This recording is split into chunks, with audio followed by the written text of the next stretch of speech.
वक्रतुण्डं महाकाय सूर्यकोटिसम्प्रभ निर्विघ्नं कुरु मे देव सर्वकार्येषु सर्वदा। मंगलम भगवान विष्णु मंगलम गरुध्वज मंगलम पुंडरीकाक्ष मंगलाय तनो हरि। शंकर शंकर हर हर शंकर शंकर शंकर जय जय शंकर। मंगल भवने मंगल हारी उमा जपत यही त्रिपुरारी। देखिए शिव पुराण का हम थोड़ा सा भी तो कथा भेजते हैं, हम ज़्यादा तो भेजते नहीं हैं, लेकिन जितना भेजते हैं हम आप लोग से बार बार कहते हैं, आप लोग अगर उतना सुन ली तो भोलेनाथ कल्याण करने में पीछे नहीं हटेंगे। क्योंकि शिव पुराण कहती है कि एक घड़ी आधे में पुण्य। अगर थोड़ा सा भी मेरा कोई नाम ले रहा है, मेरा कथा कर रहा है, मेरा प्रवचन कर रहा है, तो उसके हम हृदय आत्मा में जाके विराजमान हो जाते हैं। तो आप लोग से बार बार कहते हैं कि आप लोग लाइक कर दिया करिए, शेयर करिए, सब्सक्राइब करिए, क्योंकि दान पुण्य करने से फल की प्राप्ति होती है। अब देखिए शिव पुराण का ग्रंथ है, अब हम 3 घंटा 4 घंटा तो नहीं बोल सकते हैं, लेकिन भगवान जितना हमको कहवाते हैं हम उतना करते हैं। तो आप लोग सुनिए शिव पुराण का कि देखिए कैलाश पर बैठे शंकर पार्वती हमेशा घूमते रहते हैं, तो उसी देखिए शिव पुराण में यही लिखा, श्री शिवाय नमस्तुभ्यम कहते हैं कि जिसके मुख से श्री शिवाय नमस्तुभ्यम निकलता है उसके तुरंत तत्काल पाप दूर हो जाते हैं। उनका कोई दर्शन कर ले तो 100 नदियों के पुण्य का फल पाता है। इतना बड़ा महत्व है शिव पुराण में स्वयं लिखा है। प्रदीप मिश्र लोग कहते हैं, लेकिन आज वही हम देख रहे हैं कि शिव पुराण में ही श्री शिवाय नमस्तुभ्यम लिखा है।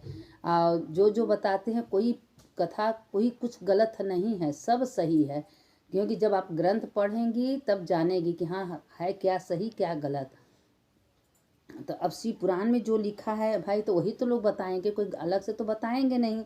देखिए नारद जी बोले, हे देवताओं में श्रेष्ठ महाभाग ब्रह्मा जी के देव, आप धन्य हो जो परम पावनी शिव कथा हमको सुनाए। देखिए शिव कथा का कितनी बड़ा महत्व नहीं। आप लोग से कहते हैं कि थोड़ा सा चंचुला सुनिए, उसका उद्धार भगवान स्वयं कर दिए। उसमें अद्भुत प्रकार से कल्याणकारी महादिव्य लिंग है। उत्पत्ति भी आप मुख से सुनी, जिस लिंग पूजा के प्रभाव से निश्चय ही दुख का नाश हो जाता है। जो लिंग पूजा, जो थोड़ा सा लिंग छोटे से बड़े से लिंग का पूजा करता है उसका दुख नाश हो जाता है।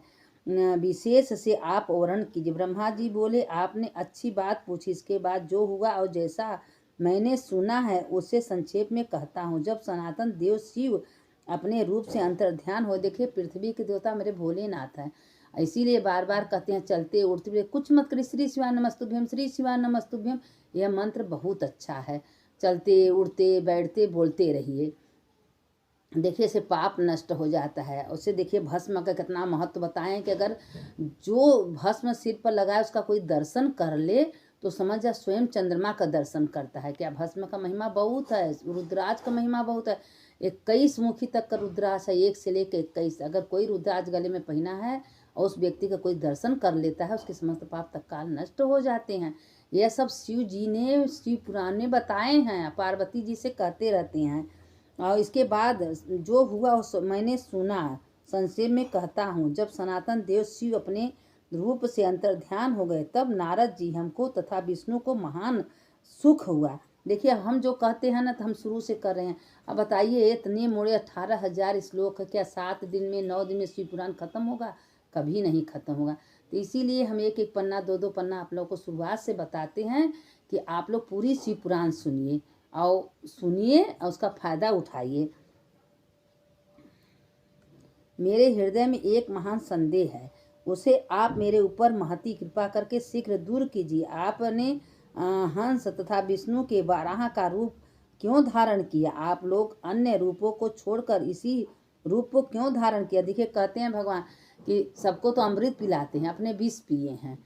और पीने के बाद देवों में देव महादेव हैं, देवता राक्षस पितर गढ़ भूत प्रेत सब देव को पूजता है विष्णु भोलेनाथ को, और उनके बिना कहीं से चलता नहीं है। सूत जी बोले, महात्मा नारद के इस वचन को सुनकर शिव के चरणों कमलों का ध्यान करते हुए महादेव आदर पूर्वक बोले। ब्रह्मा जी बोले, हंस ऊपर उड़ता उड़ता दुग्ध विभाग समान अंतर ध्यान हो गया। लेकिन इसीलिए कहते हैं कि देखिए शिव पुराण का कितनी बड़ी महत्व है। ये थोड़ा सा भी कथा का बहुत बड़ा महत्व है। सर्वप्रथम कारण सृष्टिकारी ब्रह्मा ने हंस का रूप धारण किया। ब्रह्मा देखिए हंस का रूप धारण किए थे। नारद ज्योति स्वरूप शिव तत्व का हंस को ज्ञान हुआ, इसलिए उसे हंस रूप छोड़ देना पड़ा। इसी सृष्टि से प्रभृति की कैसा ज्ञान प्राप्त करता है। अब हमेशा शंकर जी भोलेनाथ जब घूमते हैं विचरते हैं तो पार्वती जी से कथा सुनाते हैं। अब उसी पर एक कथा सुना रहे थे पार्वती जी से कि देखो पार्वती, पहाड़ के ऊपर एक राजा थे, उनको धन दौलत की कमी नहीं थी, लेकिन राजा थे, उनको कोई संतान नहीं था। तो वो भगवान को रोज जाते थे, परिक्रमा करते थे, एक लोटा जल चढ़ा पूजा करते थे। अब कैलाश पर चले गए, जाते जाते पहाड़ पर चले गए, पहाड़ पर जाते पहाड़ के ऊपर शिवलिंग था और उसी शिव का पूजा करते करते करते करते भगवान ने उनके ऊपर प्रसन्न हुए। तो पहले एक दिए बेटा, फिर 2 दिए, फिर 3 दिए, जब 3 तो हुए कायदे से, चौथा सर्प पैदा हुआ। जब सर्प हुआ तो अब वो रानी सोची कि मेरे कोख से है तो सर्प है तो बेटा, उसको क्या की मंदिर के पीछे हड़िया में रख दी। रोज उसको जाती थी, अपना दूध पिलाती थी। दूध पीले पीले वो मोटा सा बड़ा लंबा चौड़ा हो गया। जब सर्प लंबा चौड़ा बड़े से हो गया तो राजा को भी पता चला कि उनका बेटा सर्प हुआ। ऐसे करते करते 20, 22, 25 साल का सब हो गए तो आपस में लड़ाई होने लगा। माता पिता धीरे धीरे बूढ़ा बूढ़ी होने लगे। तीनों बेटा का शादी हो तो लोग कहें कि हम माता पिता को नहीं रखेंगे। तो जब राजा कहें कि सब आपस में लड़ाई, हम राजा बने, हम तो राजा कहें कोई राजा नहीं बनेगा, जितना हमारे पास धन दौलत है हम तीनों में बांट देंगे। जब तीनों में बांटना शुरू करते थे तो 4 हिस्सा हो जाता था। राजा कहें क्या मतलब, कहें अरे कहें तुम्हारा सर्प बेटा वो नहीं लेगा तो 4 हिस्सा हो जाता था। तो सर्प को बुलाया, कहा तुम कौन हो, अपना हिस्सा ले लो जो तुमको चाहिए। तो एक हिस्सा में वो बैठ गया और तीनों हिस्सा तीनों बेटों को दे दिए। देने के बाद उस सर्प कहा कि माता पिता को अगर हमारे कभी कोई दुख देगा तो उसको हम डस लेंगे। तो अपने माता पिता से कहा कि आप लोग को मेरे साथ ही रहना पड़ेगा। तो उनके माता पिता कहें तुम कौन हो, अपने रूप में कहें कि भाई हम नाग हैं। तो धीरे धीरे महादेव से कहें तो एकदम महादेव उसका कुचैली छोड़ के महादेव का रूप बन गया, जटा दूर, गले में रुद्राक्ष। तो कहें कि अरे तुम, तो कहें कि हमेशा तो राजा तुम ही तो कहे थे कि हमको एक अपने रूप का एक बेटा दो। तो हम अपना रूप बना दिए उसको सर्प को। अब उसका शादी ब्याह हुआ, उसकी पत्नी आई, अब माता पिता का सेवा सत्कार करने, भाई भोले जगन्नाथ का रूप रही तो करते रही हैं। अब करते करते करते करते जब कुछ दिन बीत गया तो वो तीनों बेटा को धन धीरे धीरे खत्म होने लगा, क्योंकि कुछ कर नहीं रहा था। ये जो सांप था इसके पास था महंगा धन, 20 तल्ला बिल्डिंग, मकान, घर, हीरम, क्योंकि भाई भोलेनाथ की कृपा है, भोलेनाथ का कृपा था। अब इसके पास बहुत धन दौलत सब कुछ इसके पास भर गया। अब वो लोग सब सोचने लगा कि इसके पास इतना धन आया कहीं सांप होते हुए कहाँ से आया, कहीं सांप होते हुए लेकिन है शंकर जी का रूप ना, तो शंकर जी का रूप है तो उनको पास कमी कहाँ से पड़ेगा। अब वो सब देख के चिढ़ने लगे, कहें पिताजी हम बहुत गलती की, हम आप लोगों को नहीं रखे। तो कहें भाई वो तो तुम्हारा कर्म है और ये सांप है। शुरू से बोल दिया कि माता पिता, जो माता पिता का आशीर्वाद लेता है, माता पिता को इज्जत करता है, सम्मान करता है, उनका पैर छूता है, उनका आशीर्वाद उनके पास आता है, देखिए जीवन में उनके पास कभी कोई दुख नहीं था, क्योंकि माता पिता के रूप में ही भगवान रहते हैं। और हम बताइए हर इंसान के अंदर को है, शिवलिंग तो हैं, तो समझा कोई माता पिता का सेवा सत्कार कर रहा है, उनका इज्जत कर रहा है, तो समझा शिव जी का पूजा कर रहा है। अब शिव जी की कृपा से उसके पास सब, तो उसको कहेंगे हम बहुत गलती किए, माता पिता को त्याग दिए। तो लोग माता पिता आजकल भारी हो जाते हैं, नहीं सोचते हैं कि हो माता पिता की वजह से तुम्हारे घर में देवी देवता का विराजमान है। और जिस दिन माता पिता जिसके पास नहीं रहते उससे पूछिए उसको क्या होता है। तो आजकल लोग जहाँ माता पिता इतना सेवा करते हैं, बेटा और बेटी को इतना मानते हैं, लोग वृद्धाश्रम में छोड़ देंगे, उनका इज्जत नहीं करेंगे। जब वो बूढ़ी हो जाएंगे उसको 2 रोटी नहीं देंगे। आई नहीं सोचते तुम भी बूढ़ी होगे, तुम्हारे पास बेटा है, तुमको आश्रम में भी छोड़ता है। लोग कहते हैं एक शब्द किसी को बोलो तो तुरंत तुम्हारे पास लौट के आता है। कहें कि तब जब राजा पहाड़ पर जाता एक शब्द पूरा पहाड़ गूंजता था। तो इसीलिए लोग कहते हैं कि एक शब्द तुम गाली दोगे तो एक गाली तुम्हारे पास वापस आता है। तो कभी किसी को कुछ नहीं बोलना चाहिए, सबका इज्जत सम्मान करना चाहिए, सोचना चाहिए सब शिव रूप है, शिव ही बोल रहे हैं। तो अब वो राजा रानी जो है उसके पास बहुत ज़्यादा हो गया, माता पिता की इज्जत करें। जब उम्र हुआ तो जब राजा रानी मरे तो शिवलोक में गए, क्योंकि शिव जी का शुरू से राजा पूजा किए थे, रोज़ मंदिर जाते थे, परिक्रमा करते थे मंदिर का, और उसके बाद जल चढ़ाते थे, पूजा करते थे, वहाँ कथा होता था वहाँ भी सुनते थे। और वो तो इतना दीवाना थे कि जहाँ शिव पुराण होता था वहाँ दौड़ जाते थे कि आज हमको कथा सुनना है, आज बिना कथा का हम रह नहीं पाएंगे।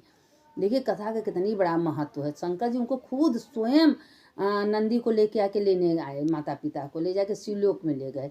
तो कहें प्रभु कथा कितना बड़ा महत्व होता है। कहाँ कहें जो शिव पुराण एक घड़ी आधा घड़ी सुनता है वो तो मेरा ही रूप हो जाता है। और शिव पुराण जल्दी किसी का मन नहीं लगता, इसलिए कि जब तक भगवान की इच्छा नहीं होगा तब तक आपका मन कथा पुराण में अच्छे कर्म में नहीं लगेगा। बुरा बुरा कर्म करेंगे आप, वहाँ जाएंगे यहाँ जाएंगे कुल काम, लेकिन भगवान में आपका मन नहीं लगेगा। जब आपके अंदर भगवान विराजमान होंगे तो आप स्वयं भगवान में लीन हो जाएंगी और भगवान के सिवा आपको कुछ दिखाई नहीं देगा। तो अब वो अपना कहने लगे भगवान। तो भगवान कहते हैं कि देखिए प्रकट हो, भगवान स्वयं शंकर जी प्रकट हो गए और प्रकट होके उसे देव दर्शन दिए। फिर अत्यंत सत्य किंतु सुख चाहने वाला उसे भी असाधक जानकर अपने प्रभु का ध्यान करने लगा। अब देखिए भगवान का सब ध्यान कर लें, तब शंकर की आज्ञा से राज प्रकट हो गए, उत्पन्न हुए। इस प्रकार से मेरी हुई सृष्टि 5 प्रकार की हुई, इसमें 3 गर्ग महादेव। देखिए भगवान को इसलिए पंचामृत बहुत पसंद है। भगवान को दूध दही घी शहद शक्कर, तो जो पंचामृत भगवान को चढ़ाता है भोलेनाथ कहते हैं कि उसके हृदय में हम स्वयं विराजमान हो जाते हैं, इसीलिए भगवान को पंचामृत बहुत पसंद है। तो पंच महाभूत से शरीर बना है, पंचामृत भोलेनाथ को पसंद है। और जो भी पंचामृत भोलेनाथ को अर्पण करता है चढ़ाता है उसके समस्त पाप तत्काल नष्ट हो जाते हैं। भोलेनाथ कहते हैं कि जो भी थोड़ा सा जल पंचामृत मेरा पूजा आरती करता है उसका हम हो जाते हैं। देखिए हम अपने मन से कोई बात नहीं करते, हम शिव पुराण का बात करते हैं और जो शिव पुराण में लिखा रहता है वही बात हम सबसे बताते हैं। तो हे मुनि सत्तम, जब मैंने उन कुमारों के श्री शिष्य के लिए कहा और उन लोगों में मेरी आज्ञा हुई उल्लंघन किया, उसे मोह के कारण बहुत क्रोध हुआ। विहल मोहित तथा क्रुद्र मुझ ब्रह्मा के द्वारा क्रोध से नेत्रों का जल बूंदे गिरने लगे। उसी समय मन से स्मरण करते हुए भगवान विष्णु के द्वारा इस प्रकार शिक्षा पाकर मैं घोर तप में प्रवृत्त हो गया। इस प्रकार सृष्टि के लिए तप करते हुए घाण मध्य अभियुक्त भगवान तो हमेशा कैलाश समाधि में चले जाते हैं।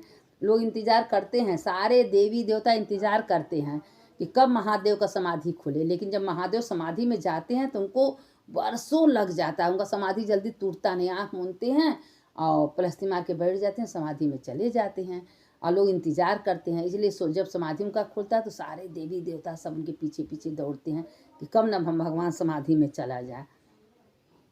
इसीलिए कहते हैं ना कि भगवान को देखिए प्रणाम किया और प्रसन्नता से उनकी स्तुति की। देखिए भगवान देवों के देव महादेव इतना खुश हैं कि उनको कोई प्रणाम कर ले उनकी स्तुति कर तुरंत खुश भी हो जाते हैं। कहते हैं जाने दो मेरा बेटा बेटी है ना। देखिए इसीलिए बालक रूप बनना चाहिए, अपने को बहुत ज्ञानी अपने को बहुत समझदार नहीं बनना चाहिए। एकदम निर्मल मन बालक कि हम एकदम छोटे से बच्चे हैं, बच्चे जैसे तुतराए के तुतली भाषा में और डुगुर डुगुर जब चलते हैं माता पिता उसको देख के कितने खुश होते। तो इसी तरह बनना चाहिए, क्योंकि मेरे भोलेनाथ उसी में खुश रहते हैं कि मेरा बच्चा आ गया, मेरा बालक आ गया।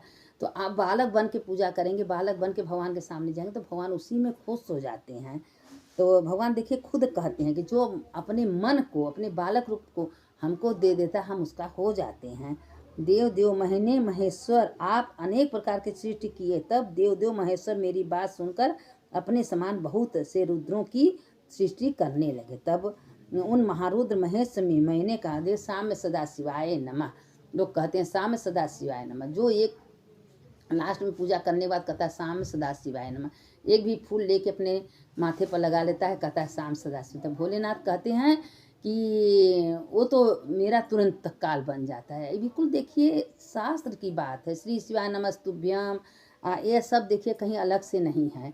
तो इसीलिए भगवान शिव जी कहते हैं कि जो भी मंदिर में जाए कि लोटा जल चढ़ाएगा, बेलपत्ती चढ़ाता है, फूल चढ़ाता है, उसका तो हम तत्काल भी हो जाते हैं। तब ब्रह्मा जी बोले हे नारद, मैंने स्वयं पंचभूतों का पंचीकरण कर उसके स्थूल आकाश वायु जल अग्नि पृथ्वी पर्वत समुद्र वृक्षा सारे में देवी देवता वृक्ष में सब में हम ही हैं। भोलेनाथ कहते हैं कि सब में हमको देखो, हम कहीं दूर नहीं हैं। वृक्ष में पौधे में जल में जानवर में सब में हम ही, जो हम ही को हर जगह लोग देखते हैं और हम ही को याद करते हैं, उसके हृदय में हम समा जाते हैं। इसीलिए कहते हैं सिर पर भस्म लगाना चाहिए, गले में रुद्राक्ष का माला पहनना चाहिए, जब आचमनी करना चाहिए जलमय भस्म समर्पयामि, आकाशमय जल समर्पयामि, पृथ्वीमय भस्म समर्पयामि। भस्म तो महिमा इतना जो जल गया वो भस्म हो गया। दुनिया जितनी दिखाई दे रहा है सब जाने वाला है, कुछ रहने वाला दुनिया में नहीं है। इसीलिए कहते हैं कि भगवान का शंकर जी का स्मरण करते रहो, काम करते, श्री शिवाय नमस्तुभ्यम, श्री शिवाय करते रहो, झाड़ू दो, बर्तन में, ये भगवान सब आपका मंदिर आपका घर है कि हम तो किराए का घर है, किराए के घर में हैं, जिस दिन आप खाली करा लेंगे हम चले जाएंगे। तो ही भगवान के स्मरण करिए। आज के लिए इतना, कल इसके बाद कथा आप लोग को डालेंगे। जितना हम देते हैं भैया उतने सुन लिया करिए ना, उतने में एक दिन भोलेनाथ आएंगे आपको लेने के लिए। कहते हैं कि तो मेरा पुत्र है, मेरी पुत्री है, इसीलिए जितना हम डालते हैं अगर शिव पुराण की कथा में उतने आप लोग सुनिए। और हमेशा नहीं कुछ है शिव शिव शिव शिव, हर हर शंकर, हर हर महादेव, न कुछ हर हर महादेव शंभो, काशी विश्वनाथ, गंगे माता पार्वती सिंह, यही बोला करिए, काम करते रहिए, ये तो सबसे अच्छा लगता है। तो शंकर शंकर, हर हर शंकर, शंकर शंकर, जय जय शंकर, मंगल भवन अमंगल हारी, उमा जपत ही त्रिपुरारी, हर हर महादेव शंभो, काशी विश्वनाथ, गंगे माता पार्वती सिंह। सुनने वाले की जय, सुनाने वाले की जय, जो सुनता है उसका भी जय होता है, जो सुनाता है उसका भी जय होता है। इसीलिए जब तक मेरे अंदर अंदर सांस भगवान भोलेनाथ दिए रहेंगे तब तक आप लोग को शिवपुराण थोड़ा थोड़ा भेजते रहेंगे। अब आप लोग सुनते रहिए और हम सुनाते रहेंगे।